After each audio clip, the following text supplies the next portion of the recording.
Now, President Biden has scored a decisive win in the first official Democratic Party primary ahead of November's US presidential election. With almost all results announced in South Carolina, Mr. Biden has won around 96% of the ballots cast. He said he would make Donald Trump a loser again in November. More than a quarter of South Carolina's population is black, and it was the state's black voters who helped to secure Mr. Biden's bid for the Democratic nomination in 2020 by handing him his first win.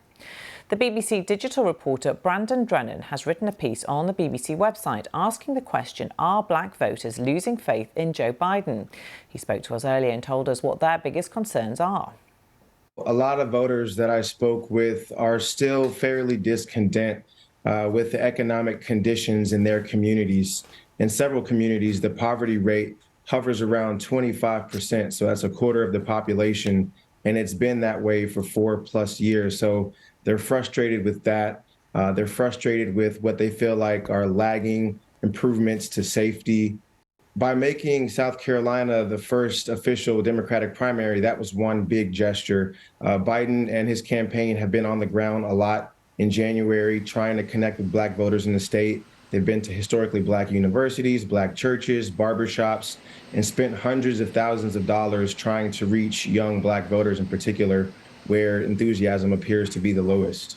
Biden barely won in 2020. He beat Trump by 5 percentage points. And so being that black voters make up a pretty large percentage of the Democratic constituency, it's important to get every one of them out of their seats into the ballot box if he's going to beat Trump again in 2024, because Trump still appears to have a strong base of MAGA loyalists.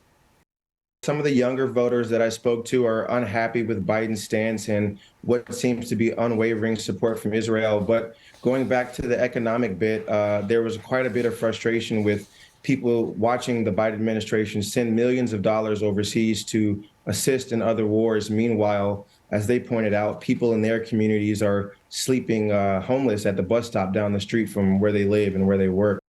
Brandon Drennan there.